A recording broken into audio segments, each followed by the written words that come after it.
This is Between Hook Sets. I'm Jason Walter from In Through the Outdoors with my partner in slime, Kurt Underhill from the Fishing Crew.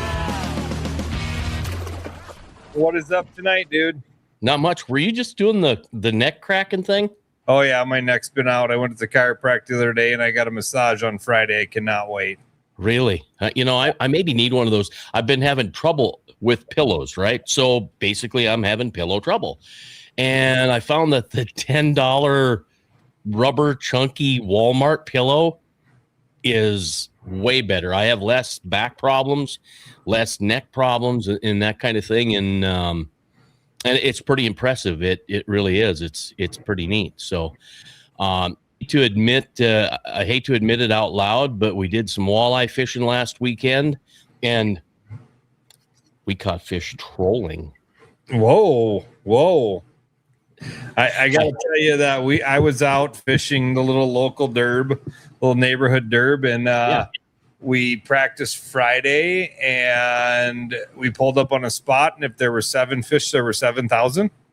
Oh, sure. Okay. The best way to describe the live scope was like being at Walmart and fishing in the fish tanks.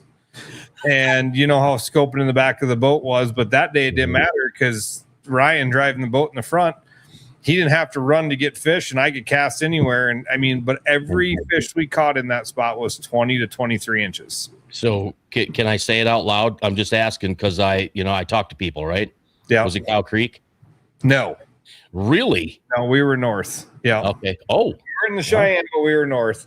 And then we moved around a little bit, caught some slots. I think I brought some fish home because I don't get a catch fish much, so I wanted to make some fresh fish, and we brought some fish home, but I think we probably caught a dozen fish that day. I did catch a 19 and a quarter sauger that went 2.8. Whoa. And you didn't send me a picture? No, I didn't think of it. It was insane. Like, you're just too busy fishing. Yeah, we were just fishing, and we did go south to Spring Creek on Friday and didn't catch a fish. Really? We marked anything. Go up to our spot on Saturday, no fish. I mean, the fish were there, but they're not like we were. Put some cranks down. Saw some more big pods of fish. Couldn't get them to bite. Did a bunch of jumping around. Ended up pulling cranks and over the trees, catching some fish, but nothing. I think we weighed 5 fish for 8 pounds. Really? And everybody who was ahead of us went south. Kidding. We marked fish. I marked like crazy at 21 and a half. I don't care where I was. That's where they were. Could we catch them Saturday? No. Decided to give it all up and just pull bouncers in another spot. And I had a Chase and Walter special on, and the kids are like, how come you keep catching them all? I'm like, well, because I was down where the fish were. I don't think they were quite handling the bouncers right. So I'd set one and hand the rod off. Yeah. And the kids had a good time, but it was fun to just catch some fish the old fashioned way, some walleye the old fashioned way. It was a ton of fun. We were working a point and a steep drop. A nice break, and it was a ton of fun. I had a blast. Speaking of a blast, we're going to have a good time tonight too, because I hate to call this guy an old man, right? but we're going to go back. His rookie year was it 2013, the first year of the National Walleye Tour, and we've always wanted to have Jacob L on, and we've got the L train on tonight. So I'm looking forward to the conversation. Jake. How's it going, guys? Oh, fantastic. Yourself? I mean, he called you old, but I think we're all old at this point, right? I've kind of been joking about that this year on the tour. I'm not old, but I'm starting to feel old with all these younger kids joining and kicking everybody's butt. So all these 18, 19-year-olds, we are the old guys, right? He was talking catching fish, and that's why I say what I say. That's why I say what I say, because we have had youngsters on, and it's been great to have them on. It's been a ton of fun. But you're all of are you 38? Okay, 38. I was going to say 39 because we were talking 19-year-olds, but I thought, well, I don't want to make you older than you actually are. But okay, so 39. That's not old, but we've got to go back to 2013. We go back to Gilman. We go back to your rookie year. Was it 2013? Yeah, it was. Yep. Yeah. Okay. All right. So honestly, I guess let's find out the whole Bismarck story and find out your life, and then we'll go back and start with a national walleye tour in 2013. But you live in Bismarck now. Did you grow up in Bismarck? Born and raised in Bismarck. Really haven't ventured too far away. I went to Fargo, tried out college there for 2 years, and thought I was going to be an engineer when I went there. Figured out that wasn't going to happen real quick, and then I decided to try out natural resources management, thinking I was going to go into fisheries, and just kind of wanted more money than what that was, and figured that probably not too much job opportunities to stick around here, and decided there was instrumentation controls at BSC. So ended up moving back home, did that program in 2 years, and ended up having a job before I graduated, and ended up moving north, close to Stanley, North Dakota. Was working at a gas plant for about 8 years, and opportunity came about to get into sales, and ended up coming over to company Power Controls that I'm still with now, and been with them for 8 years now. So cool. And the biggest thing was just getting back to Bismarck, because I love this Missouri River. We get a benefit from South Dakota's great slots. Isn't that the truth? Get to take advantage of all those big females that move up the river, and I don't plan on moving away from here. So just for that reason. You can boat fish a lot earlier than most, like me and Pierre, right? We can, we boat fish year round here because of the dam, it never freezes. And if it does, it's such skim ice that it's gone in a couple days. But yeah, and then you get the big water an hour north of you, and it's not bad. Right. So you lived in Fargo? Oh, there's Husted. Chris? He says he knows where you get his chubs. But yeah, so I need some. I don't need some, but it's I have more so just a hate relationship with creek chubs. I think would not be opposed if we just go to just artificials only moving forward. I don't have the patience for them, right? I mean, you gotta. No, I just stink at keeping them alive, and that's my own fault. But well, they are a pain in the ass. They are not for the lazy, right? I mean, you got to have them the perfect temperature. Everything's got to be perfect, which surprises me because they survive on their own in a creek somewhere along the line that can't be perfect. Right. Yeah. Yeah. No. Well, you can't feed them and then not look at them for 2 days. Ammonia level just gets a little too high, and they just all die. So it happens. I have a horror story on creek chubs. I was fresh out of college. My dad was fishing an RCL out of Pierre, and his partner said he would take care of the chubs that night, and he was using red tail creek chubs back when you could bring them across the border. And his buddy didn't put well water in them, put tap water in them, killed all his chubs. Oh, no. So my dad called me, and he's like, hey, you and Felby are getting in the truck, and you're going to Alexandria, Minnesota, and picking me up creek chubs. I need them tomorrow. And my buddy Felby had a black S10, like tinted windows. So we hopped in that truck and drove to Alexandria, Minnesota at 5 o'clock at night, went to some sketchy backyard and picked up a cooler full of creek chubs. Like, it looked like a drug run of all drug runs, right? Like 2 young kids in a black S10 with tinted windows, and we're pulling up to a sketchy neighborhood to pick up creek chubs. And we started driving back as far as we could. Neither of us could take it anymore. We pulled over in Millbank. I opened the cooler. The creek chubs were good. I checked them. I got up. We got to Aberdeen, or we got the next morning, and every creek chub was dead. And I didn't have the heart to call my dad until they were dead. So I drove to every bait shop between Millbank, South Dakota, and Pierre. And in Aberdeen, I found sucker chubs, and I bought them for him. Oh, good Lord. Every 15 minutes, I'd put ice on them, pull ice off, put ice, pull up. It was the whole way here, and I get here, and he's like, I'm going to bed. By the way, you have sucker chubs. That's all I could get you. He's like, that was like $2,000 in creek chubs dead, and he never got to use them. I hate creek chubs. Your story's better than mine, way better than mine. I was broke one time, and we ate the big ones. So Jacob, you've been around this game for quite a few years, going on your 13th season here. You've made a few championships. You're going to make the championship this year. What has changed in your mind in the industry other than the obvious, the forward-facing sonar? What has changed in this game for you? I mean, it's just forward-facing. I mean, I would say that's the biggest thing I don't know really what else. I mean, it's just technology, just from when I first started and to where we're at now. I mean, that's probably our biggest, and that's just elevated everybody's, I want to say, probably fishing. So I mean, that's helped me. I mean, just from year after year, and then I think this year is kind of looking at how I've done. It's only because we've been to all pretty much forward-facing places, and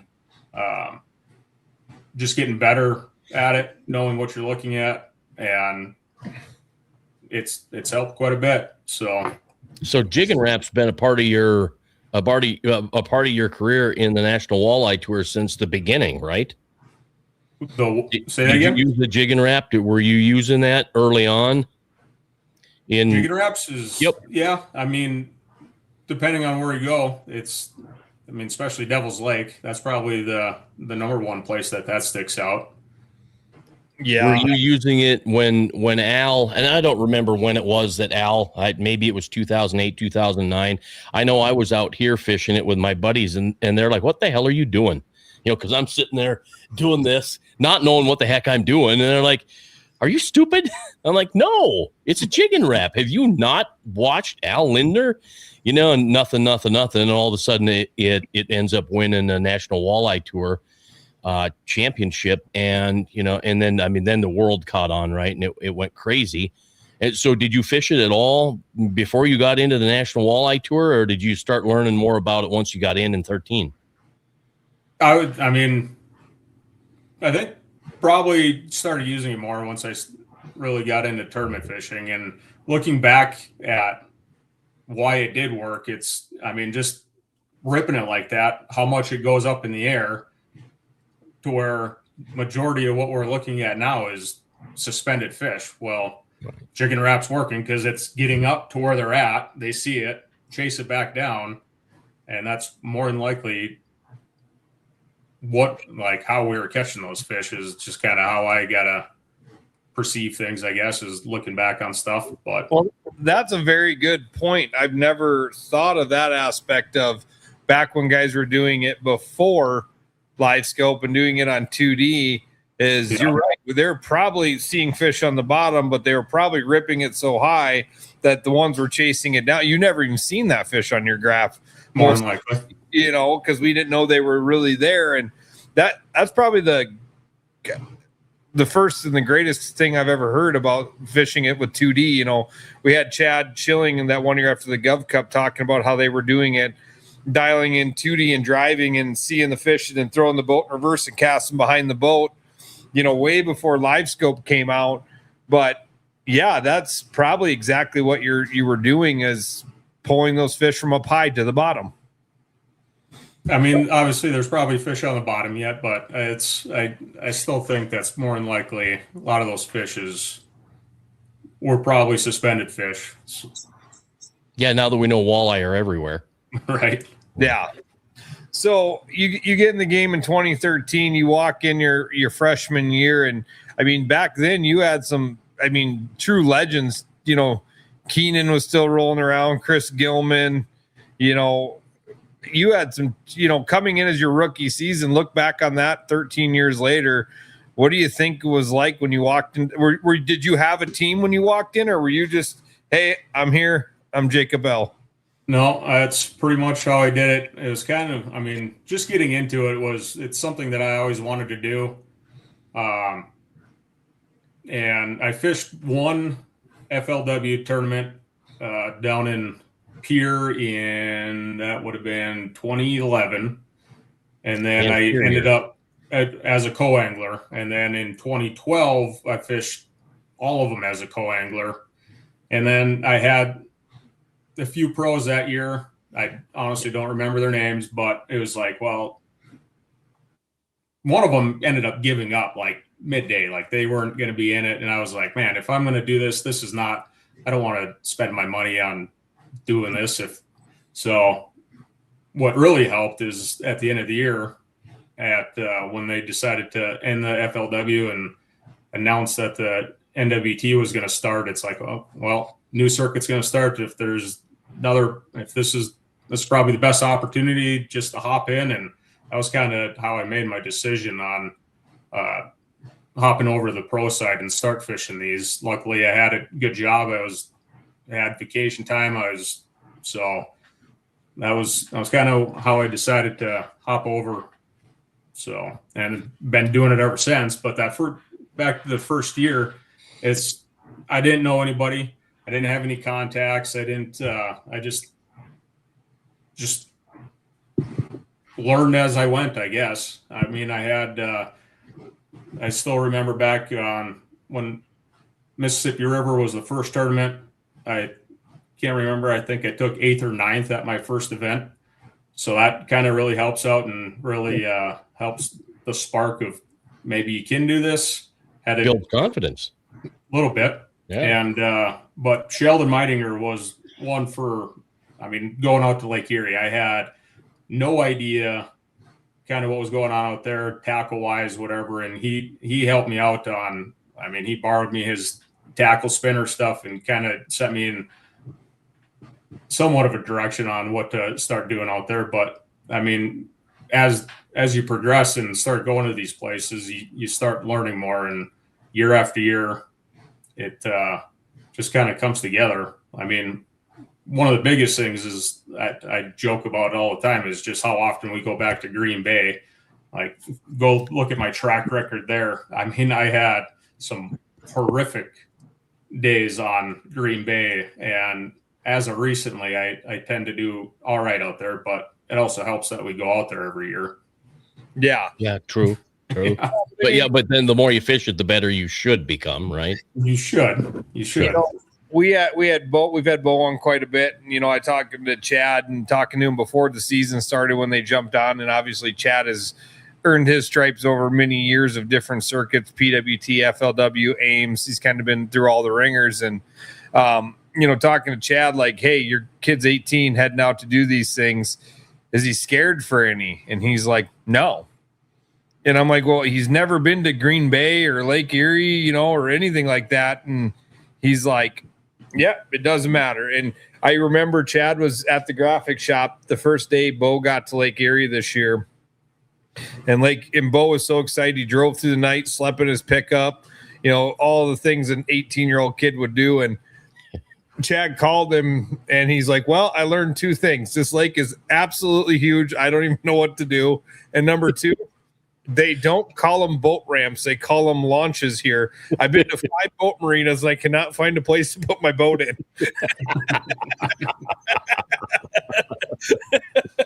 So how to be young. But yeah. Well, I mean, for Bo, it's like, he's got his dad. If there was anybody else, if there was one person that you would want showing you the way on these bodies of water, that's probably one guy that you would want. Yeah. But you go out with nothing like that, right? And you're just going out and you're blind. And how long did it take you to start mingling and teaming up? And because you travel now with Bill Shimoda and Corey Heiser? Yep. That's kind of your team. I've fished alone for the first 2 years, 2013 and 2014. And then I teamed up with Ryan Jerk and RJ Harwood in 2015 and fished with them for a few years. They kind of got out of it and hopped over with a couple other guys. And then after that, it was teamed up with Bill and Corey and been with them for a few years now. So, which has been good, it's fun. That's one thing about teaming up is teaming up with the right guys. I mean, you're spending an entire week with them, and I couldn't imagine doing it with someone or that you couldn't travel with. So being with the right guys that you can, that are knowledgeable, that that you can trust, know that trust that they're covering water and you don't have to worry about it. That helps out a lot. Well, and that's the game, coming from what we run here in South Dakota with all our, our Gov Cups and that stuff. And you hear these guys teaming up and I've heard horror stories and I get told, well, we were teamed up and then he did this or whatever. And I'm like, guys, like not only do you have to find the right partner in a tournament, a 2-person tournament, when you're teaming up with people, you got to be on the same page. I mean, I've heard so many stories of we were teamed up and everybody was supposed to stay out of our spot. And then I'm leading it after day one. And I go there and the other teammates are in the spot where I caught them.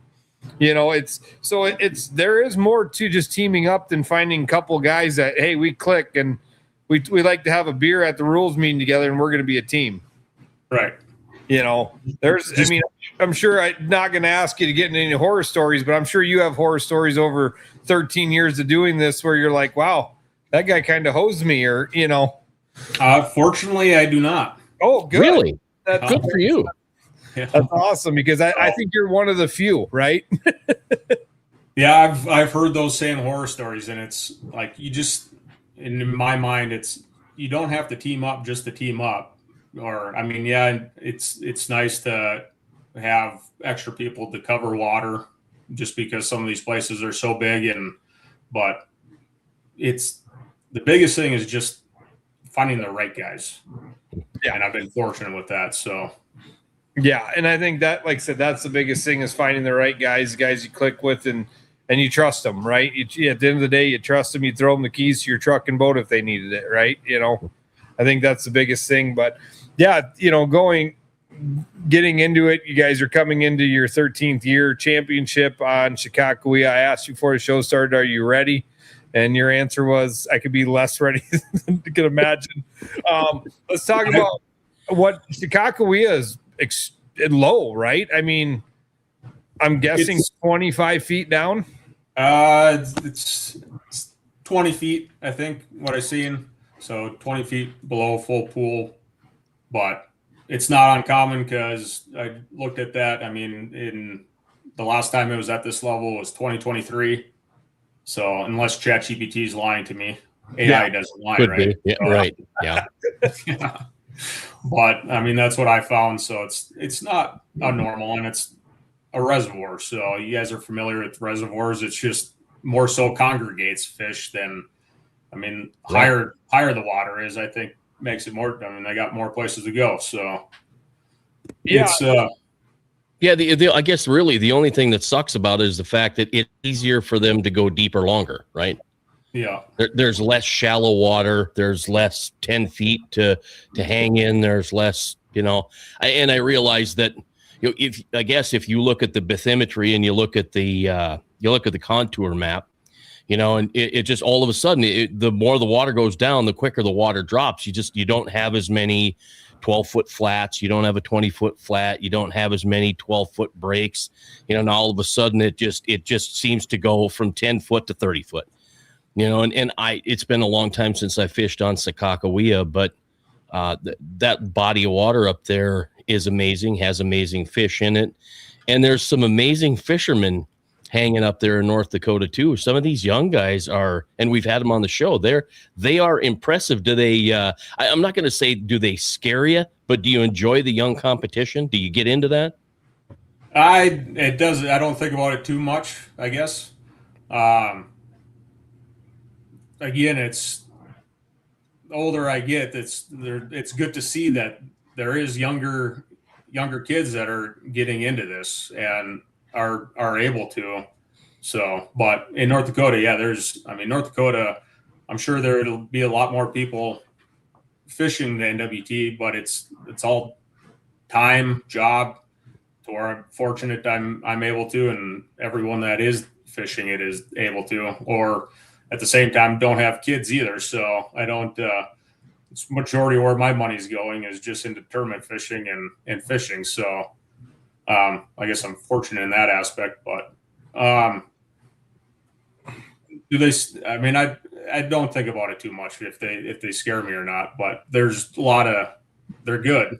And right. there's They're scary good, right? I mean, without actually saying they scare you, but they are scary good. I think it's kind of cool that you got a couple of young guys coming up that grew up fishing on Ashtabula, and they're kicking it just about everywhere. I think that's truly amazing.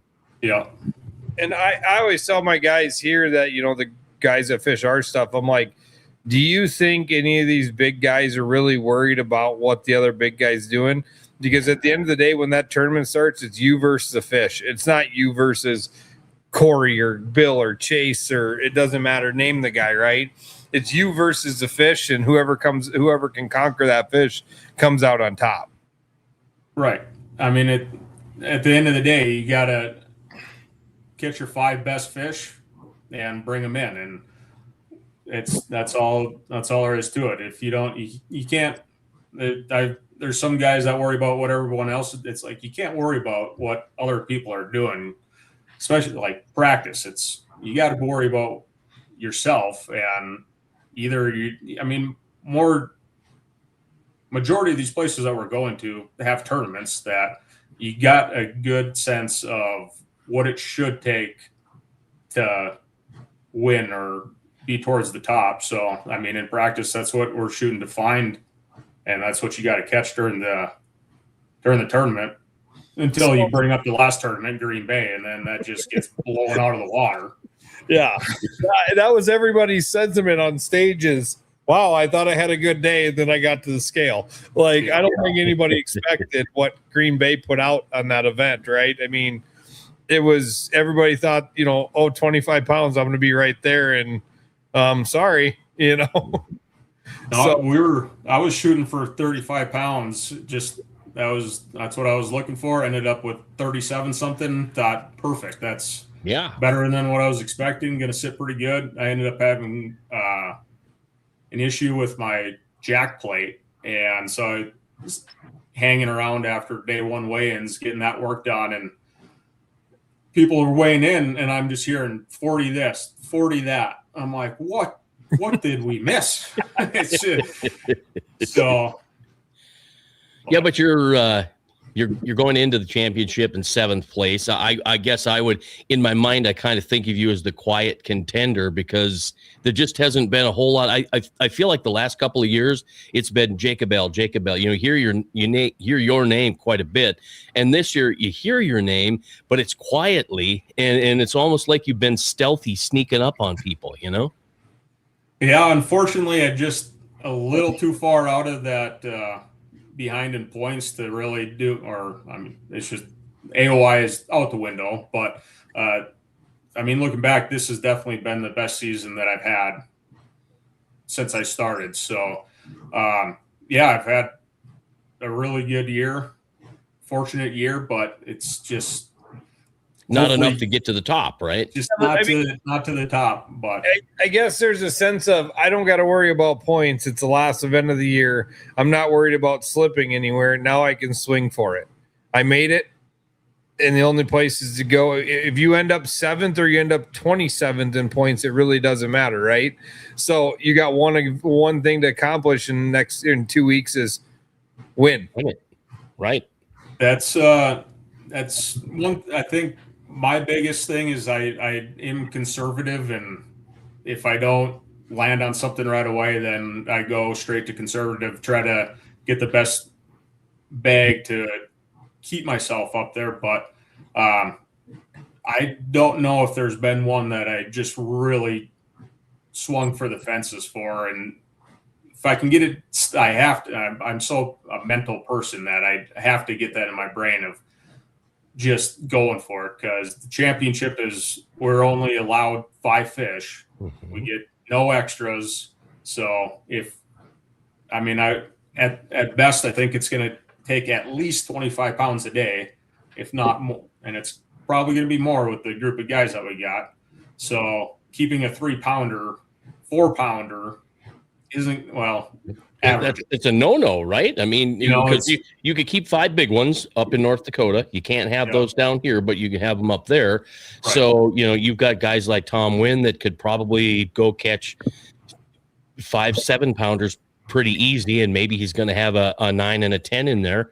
You got Bo, just about anybody could go do that, you've got a little advantage. It's your home water. You fish it, you know where the fish are, so honestly, it sounded, when you were talking to Kurt, sounded like your confidence level was, I don't want to say it was down, but I get it. You're like, yeah, I'm not prepared for this thing. And some of these young kids, they just don't care. Yeah, heck, I'm in. I'm going in. I'm winning it. I'm not keeping anything under 10 pounds. I'm keeping, whatever. And it's crazy to hear the confidence oozing out of these young guys, to the point where some think that they're a little cocky or arrogant. I'm like, no, I think they're just that confident. Right. Maybe I like that a little bit, but it's what I like about this championship is the boundaries, and we're just, if people are familiar with our Governor's Cup boundaries, it's a lot of water, but it's not a lot of water considering how big Skakui is. So right, they shorten the lake up a little bit, and I think that's nice. It is. I mean, don't have to worry about that long run up to Van Hook and Shell Island and stuff. That stuff is just, don't have to worry about it. Can't do it. So yeah, it's all out east, and there's plenty of good water to fish, and there's good fish. Have I got into anything consistent? Not really. So, but you haven't really put head down, go practice mode yet. No, I would say I have been. I mean, That's what I would prefer. Not local tournaments compared to local tournaments myself. If that makes sense. I got a full-time job, and I think this championship has just consumed my life. Hopefully no one that I work with is listening, but it's just, it has. I mean, it's home body of water as much as I don't make it to Skakui as one would think, but I probably know more than most, but I mean, we have been here a few times. So I would say the majority of the guys, top 40 guys, have fished this body of water already. Yeah. So let me got an idea.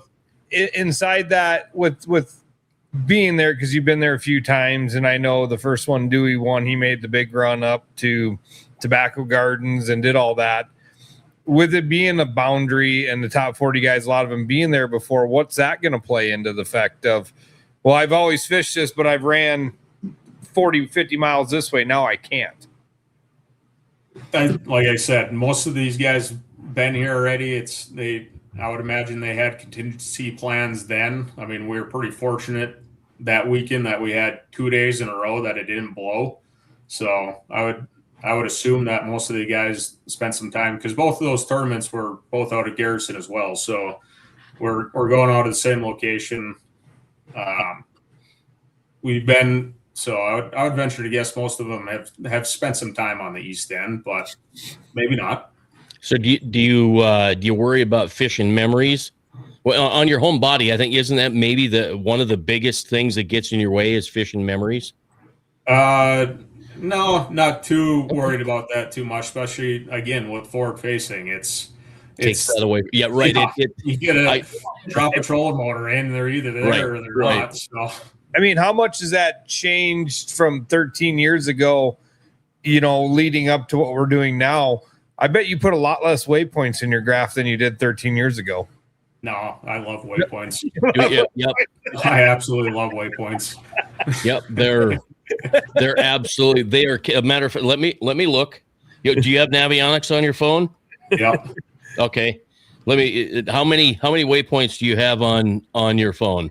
On my Navionics app, a few weeks ago I had to go back to other places and delete some so that I could add some more on for Scott. Okay, you've got more than 1,386, and I think for me that's a hell of a lot of waypoints, right? I had it maxed out. I don't even know how. I don't even know what the max is. It's probably 1,500 maybe, or is it 2,000? I mean, I pay for it. You'd think everyone. Well, that's my thought. Is I'm paying for it. What the heck is the deal with maximum waypoints you're fishing? That's the whole point of it. Markers, I got 981. Okay. Yeah, so I don't know if you can. I don't know if you can see right there, my 1,386. Yeah, I'm getting hosed then. Yeah. Yeah, right. Yeah, you like, oh look, the old guy got more waypoints than I do. Yeah. Right.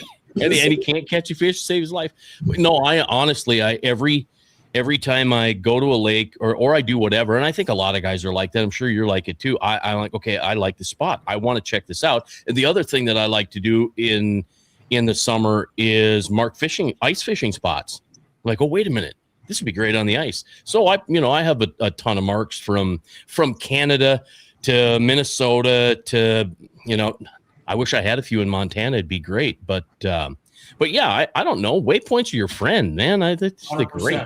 I wish, looking back, if I could do anything different, that's one thing the way I'm doing it now, I wish I would have started that back then, because they just paint a picture for the next time you're there. It's right. Yeah. The labeling thing, if you're using grass for grass, tree for tree, it's rock for rock. It's you spent the time to go over that stuff and look at it.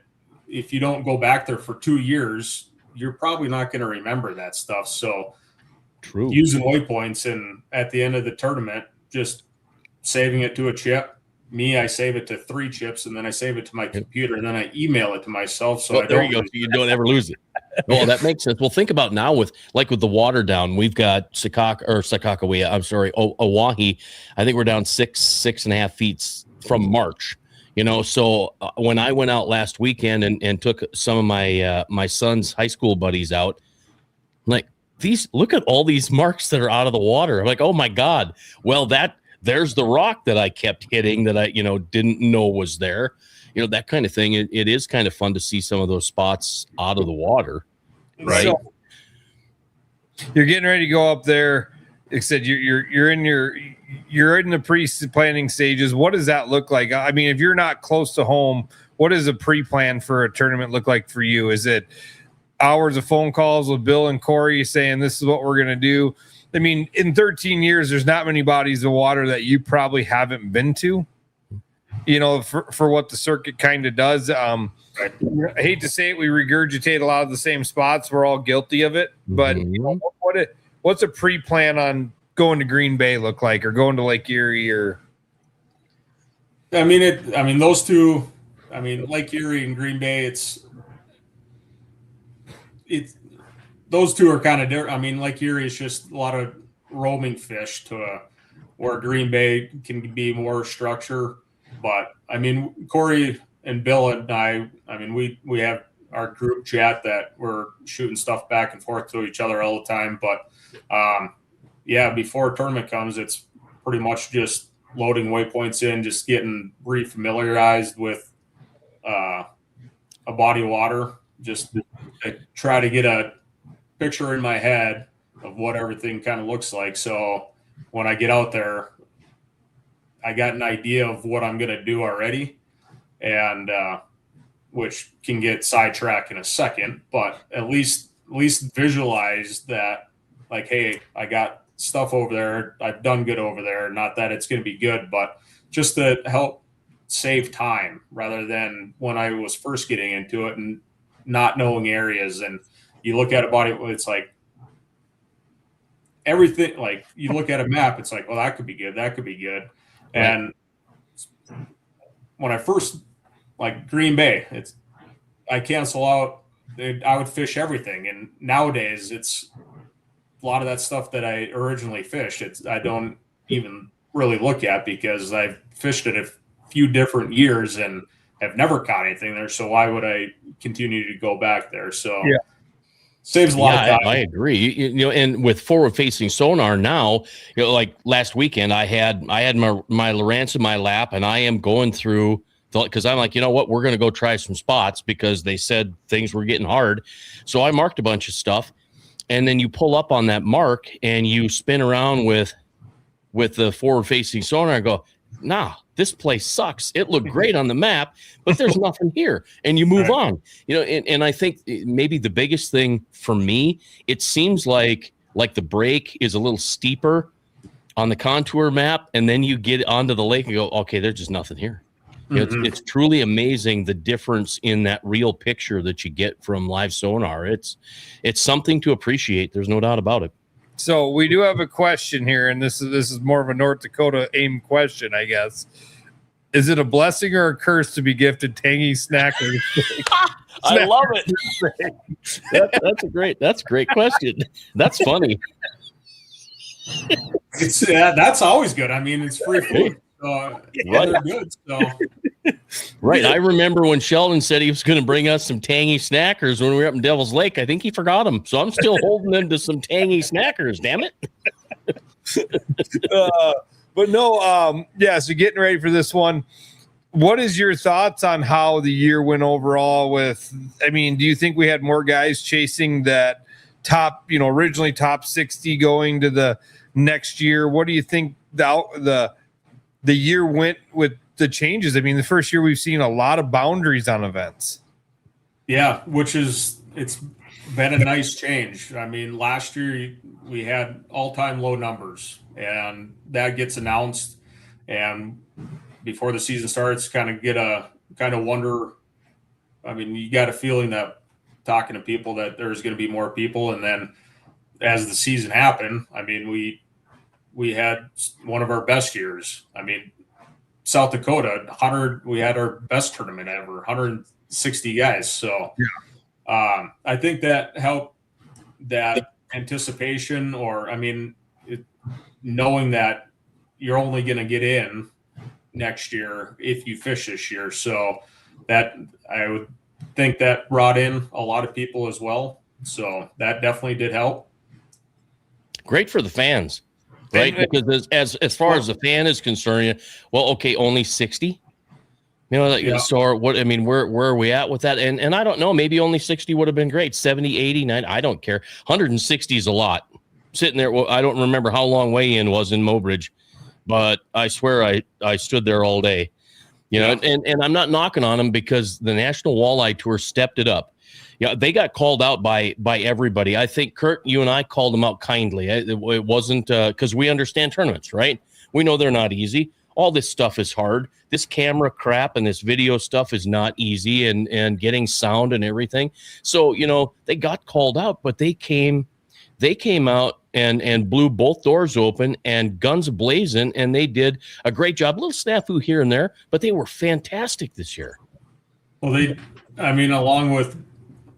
along with the live. I mean, yeah. Allowing, not that I do it, but changing it to where the anglers are able to go live both days. That's huge. I mean, buddies that watch most of the guys and are clicking back and forth, plus watching the NWT stuff.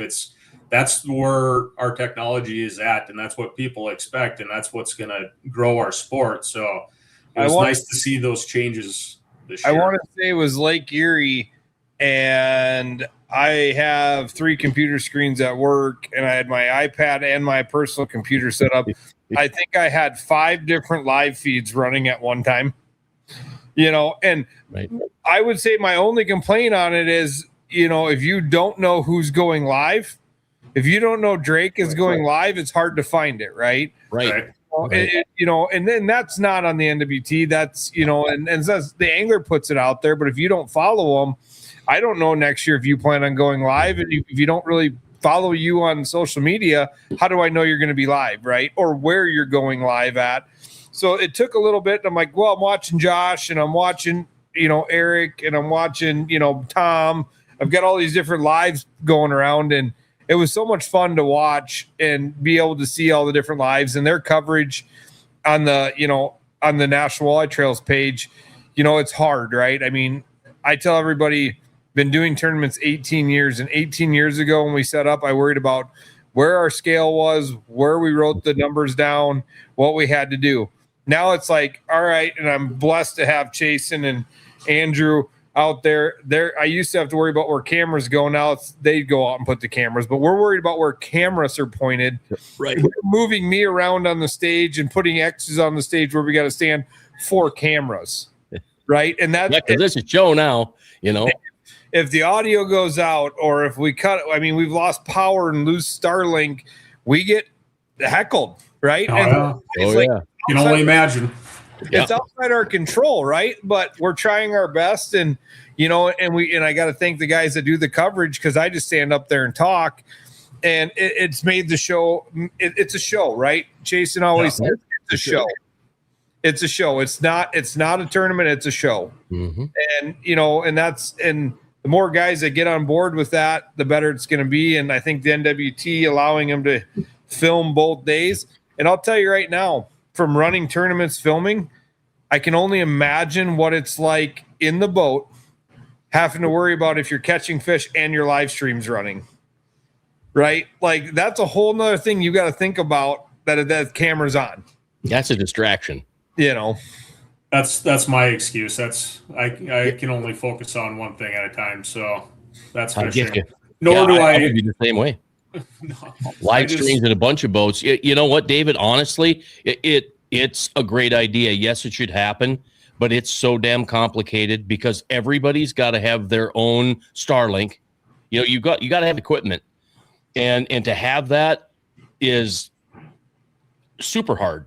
You almost need someone in the boat with you doing just that, and you can't have that. It's just too much. So we're lucky to get the boats that we do, the guys that have decided they're going to live with the distraction, still try to win a tournament, participate, and get a check. It's fantastic. Yeah. But I just have to say that it is very, very, very hard, and be patient with walleye fishing tournaments, because it's coming. Things are going to get simplified and going to be easier. Maybe better cell signals, maybe better Wi-Fi signals. I don't know, but I think everybody should be very happy with what they got this year out of the National Walleye Tour. I hate to say I didn't even pay attention to Masters Walleye Circuit. I don't know why. Not at all.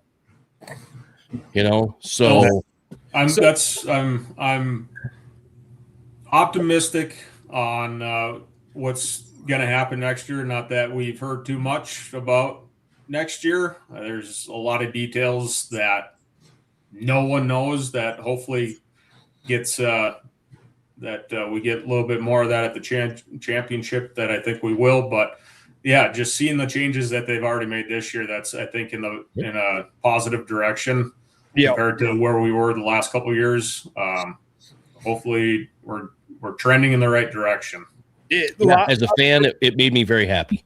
A lot of rumors flying around, and we won't be the show that spreads these rumors, and I don't want anyone to talk about them. So I think my concern, and this is a question for you, is, we're going to take the top, whatever. Let's just say we're taking out of pure, not just to throw a number on it, we're taking 100 boats to go to next year. My fear going forward is, where's the guys coming up from? Where's the feeder programs, right? Like the Elite Series has all the EQs that are building these guys, that's their whole goal, right? And you tell me that, hey, each one of your events or your team of the year gets a chance to go to this. I might get a few guys to sign up because of that, but I don't think I'm going to see a lot of jump. And a lot of the guys, if they win it, what's going to happen? Are they going to take that bid? Yeah. There's, like I said, that's where there's still, I think, a lot of unknowns that we just don't. I'm reading that here, but he's giving me some crap that I just turn it on day 2. But yeah, like I said, at the championship, I hope there's a lot more details that come out, and like that. Obviously there's going to be guys that don't, like, is there going to be qualification? Like, you're going to get knocked out? How is that all going to work? But like I said, hopefully that gets resolved after in a week or 2. But I'm optimistic for it, and as a fan, right, take my tournament running hat off and an angler hat off, and as a fan, like, it's going to be cool to know these 100 guys are going. Right. Yeah. We play Bassmaster fantasy fishing. Right. Like, and I really only been in the Bassmaster stuff for a couple of years watching what they're doing, but it's a lot of fun. I got guys that do our fantasy league that never watched bass fishing before. And I said, hey, do you want to throw in the fantasy league? And they're like, yep. And now they're like, I love it. And I can't wait for the fan experience to grow around. We can cheer on Jacob at every event next year because I'm picking you. It's a bad thing because you're at all of them, but we know he's at every event next year. Yeah. Right. And it's going to be the same field. I mean, Bill Shimoda has been saying that for years, and it's going to be nice that that's something that the fans can get in on and be a part of, knowing, and you got the same, I would imagine it's going to be 100 guys. I mean, I don't know if that's even clear yet, but it's going to be the exact same 100 guys the entire year, and you can have something like that. That's going to bring people into just be more involved with it and have something to do with it. Yeah, because right. Guys are asking, like, me, like, why isn't there a fantasy for walleye fishing? I said, well, a couple reasons. Number one, we don't know who's in it until they take off the next morning. But 9 times out of 10, you don't know who's in it till you sit there and watch after weigh-ins are over. So you don't know until day 1's completed. Number two, you don't know who these, I'll just pick on Jason Stahl, right? Like Jason Stahl won Mobridge. And I hate the word jackpotter. I mean, there's all kinds of things. There's kinds of things that they deserve to go out there. A lot of these guys don't have a lot of room to grow and whatever. Jobs don't let them travel. But, who's going to pick Jason Stahl when you got a list of the guys you've followed for 10 years, right? It's almost impossible to do it. So that's what makes it fun now, though, because we're going to know boat numbers. We're going to know who's in it, and hopefully they have a biography page where we get to know people on the website, and we get a little something on each and every one of the anglers. I think that's important. We got Trapper tuning in. He said he's a little late. So good, Trapper. Just getting through a few comments here. It'll grow the MWC for guys. Maybe. I don't want to get to the next level. Yeah, or you know what? Why not? That's my problem is I don't know. I don't know if that will grow it because they had the chance to fish the MWC right now.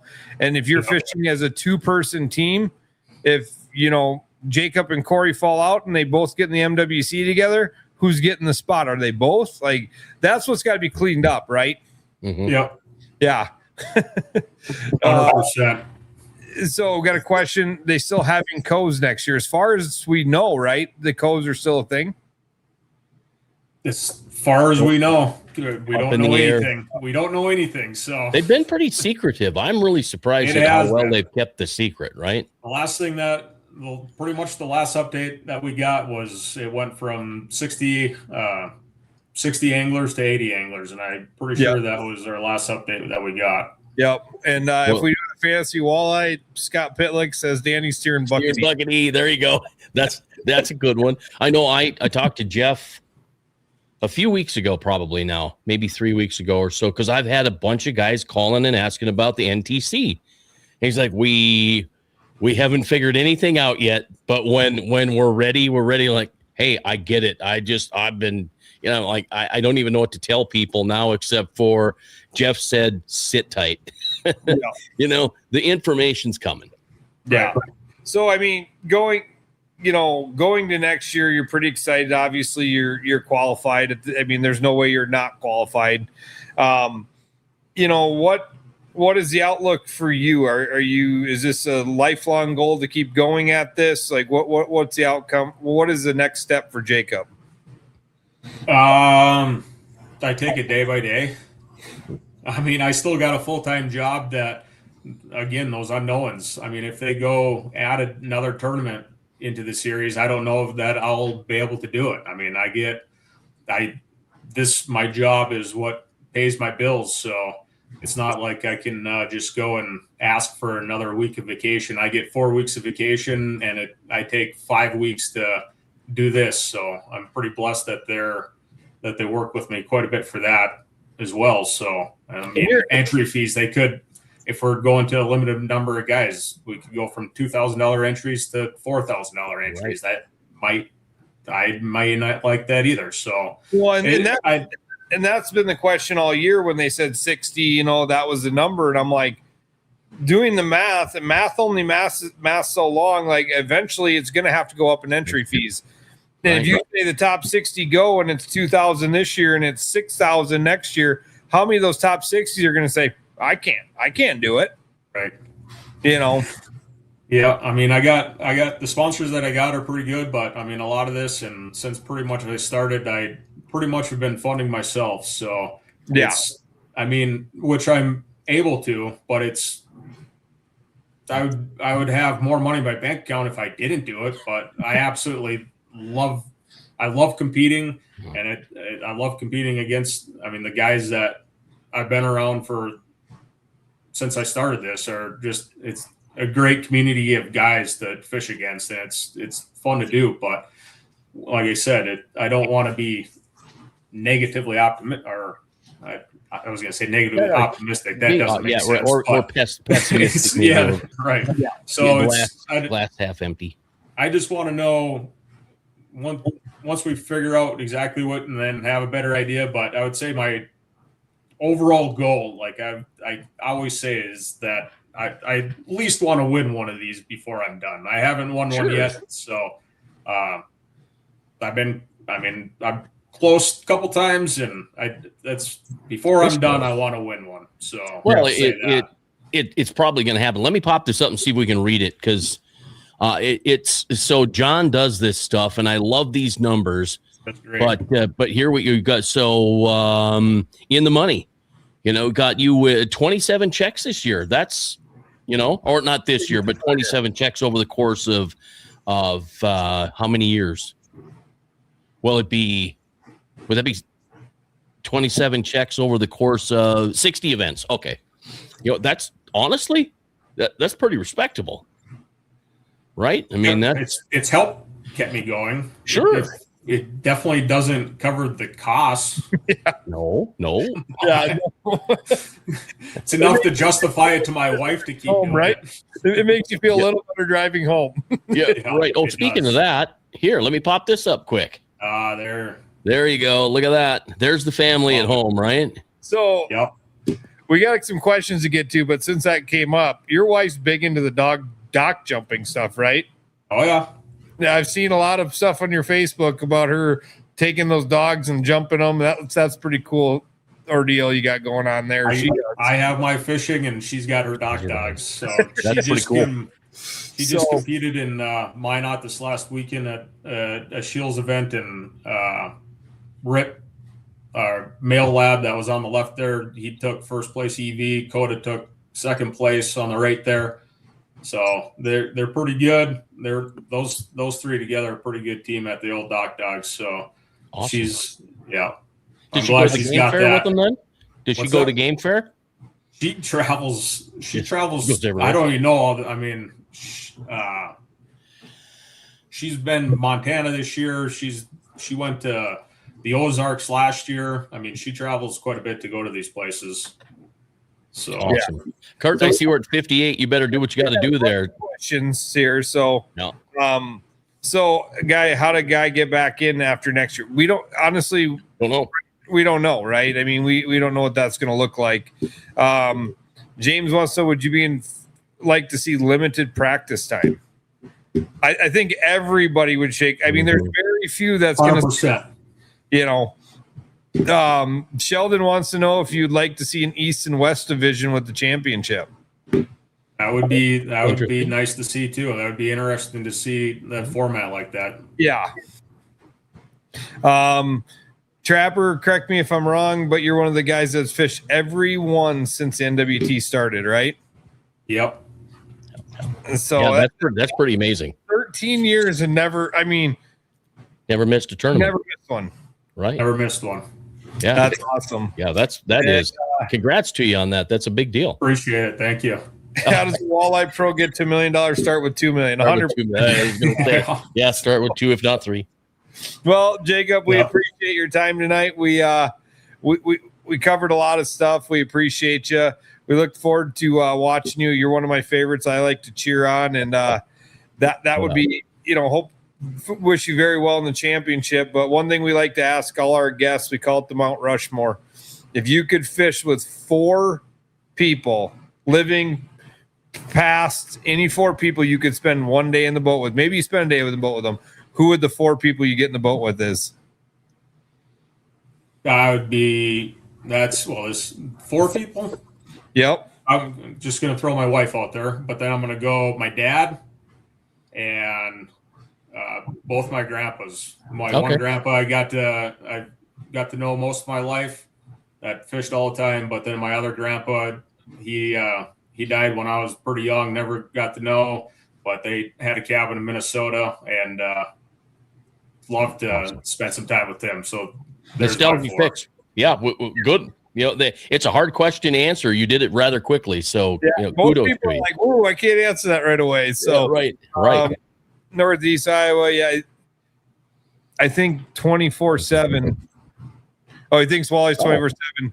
I mean, just throwing this out there too. Put this on national stuff. I mean, I met my wife for the first time, although she's from Bismarck too. I met her at a boat dock in Red Wing, Minnesota, for the first time. That was in 2015. And then, that's cool. Now we're married. So just happened to be there. She was she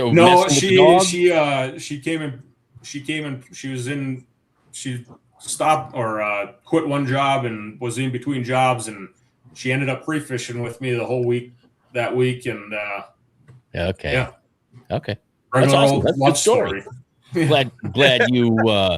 glad you told that. I'm glad I had a picture of your wife and the 2 dogs too, because it got us into away from fishing just a little bit. But we appreciate you taking time and hanging out with us. Thank you much. Yeah, good luck to you too. I always tell people before we jump off is half the reason we do tournaments and this stuff is the friendships we make along the way, right? I mean, the people you probably talk to on a daily basis now, a lot of them probably come from the walleye world, your tournament worlds, right? I mean, we surround ourselves with people that like the same stuff, and that's what the best thing tournaments can do is bring it all together. So, and Scott Pitlick says Alabama rig. I wonder when's that going to be the next walleye phenom is the Alabama rig. Sure. And I don't remember if I can't say that I've tried it, but I don't know why it wouldn't work.